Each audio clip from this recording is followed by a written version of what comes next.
security services around the world have been forced to adapt quickly to the growing menace of terrorism, developing their abilities to disrupt attacks planned using crude but deadly methods. Europe faces an intense, unrelenting and multi-dimensional terrorist threat. The types of attack the UK needs to guard against are constantly shifting and evolving, with new dangers posed by hostile governments or rogue state actors who seem willing and able to use chemical agents against civilian targets. This is a nerve agent, Novichok, that was developed by Russia, that has been stored by Russia illegally. But experts have warned that a far simpler method to spread fear, disrupt daily life and cause widespread economic damage would be to harness known diseases in plants, animals or even humans. People have fear when they hear of biohazards, and this creates chaos. Because the impact of people thinking that their food isn't safe is almost unthinkable. If this country yet again had foot and mouth, it would be disastrous.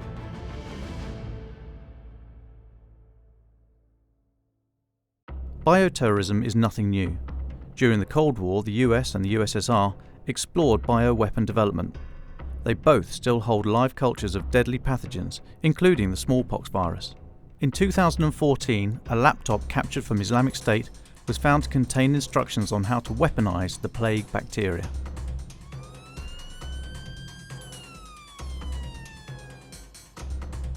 The very purpose of terrorism is to instill fear and disrupt our way of life. Bioweapons, the idea of a killer you cannot even see, spread by human contact, through the air, through our food or water, is something that terrorists have shown interest in. Hamish de Bretton-Gordon is a former British Army officer, chemical weapons expert, and managing director of chemical, biological, radiological and nuclear defence for Avon Protection, who make protective clothing for emergency service workers. The Jihadis in Syria and Iraq have been trying to work on bioweapons. They tried to introduce bubonic plague, for instance, to refugee camps, which would have been very effective. Infect people with Ebola and then use them as a terror weapon themselves. And also more recently, ricin, which is a biological toxin made from castor beans. The German security services interdicted only a few weeks ago some jihadis who had successfully weaponized ricin and produced a lot of it. One spore of ricin is enough to kill you, and they'd made 84 milligrams, which would have included trillions of spores of ricin. So they are getting there. But again, the difficulty with bio is actually getting it into the food chain or getting it into our own bodies to kill you. The difficulty with agents like ricin and anthrax is weaponizing them, so they work on a large scale. If terrorists find a way to do that, a way to make poisonous spores small enough and an effective way to disperse them, we should be concerned. I want to know just how concerned we should be about terrorists getting access to pathogens. It's a lot harder to try and break into a building that is built in a way that to make sure that nothing gets out than to go out in the field and pick something up.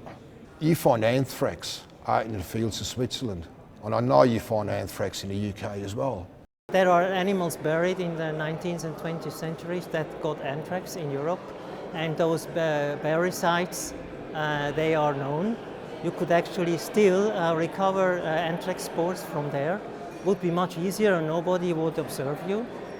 You can travel to Asia, to Thailand or to India, and you can get foot and mouth disease. If you take foot and mouth disease, Maurice, it's not dangerous to humans, but it's devastating to the agricultural industry. But there's outbreaks in Eastern Europe as we speak. Why break into a laboratory? All these agents exist in the wild. In 2001, the UK was hit by the foot and mouth outbreak. Officially, there were only 2,000 cases, but every single case meant a farm having to kill and burn all their livestock. Millions of animals were culled, and the cost to the public and private sector was over £8 billion. The experts say the chances of someone with malicious intent getting access to pathogens from a lab is unlikely. But the mobility of modern society, the fact that things like anthrax, Ebola, and foot and mouth currently exist in the world, means terrorists wouldn't need to break into a lab to get hold of them, and the psychological impact of their use could be huge. You take something like salmonella and spread it on a salad bar in a restaurant. Everybody gets diarrhea. It plays with their minds. That effect could be much more devastating. 70% of diseases in the last century have been zoonotic, diseases that are present in wild or domestic animals that can be transmitted to humans. Domestic livestock in the UK is often kept in close quarters, creating the ideal breeding conditions for zoonotic disease spreading from animal to animal. So how vulnerable exactly are our farms, and what more can we do to protect them? Small things like, say, foot and mouth, and maybe things like anthrax, it could be spread more easily from other countries, for example, that have foot and mouth. If we don't take certain sort of biosecurity measures, you know, if this country yet again had foot and mouth, it would be disastrous. If a terrorist really wanted to bring in foot and mouth, I'm sure they could, but what it would achieve, apart from totally destroying the agricultural industry, I'm not sure, and let's just hope it never happens. And how difficult to contaminate milk or in some way infect the herd or the milk itself? Yeah, anything is possible. Our dairies, yes, we do lock up, certainly at night, so no one can have access to the tank. But as you can see, the cattle are out in the open, and then, you know, anyone could feed them something nasty, and there's very little we can do. DEFRA are the government organisation responsible for keeping our farmland and food safe. We approached them for an interview, but they said no one was available and refused to answer any of the questions we raised. They did say, in the event of a bioterrorism incident, the Home Office and police would investigate the cause. When we started this project, I must admit I was a bit sceptical about what the risks were from bioterrorism, agricultural terrorism.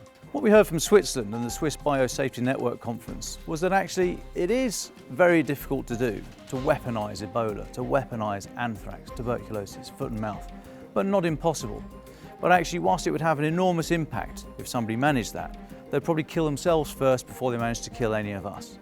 But what the experts warned is that getting access to diseases that exist outside the protection of a laboratory isn't hard, and if, or when, terrorists find a way to move and disperse those pathogens, we should be prepared.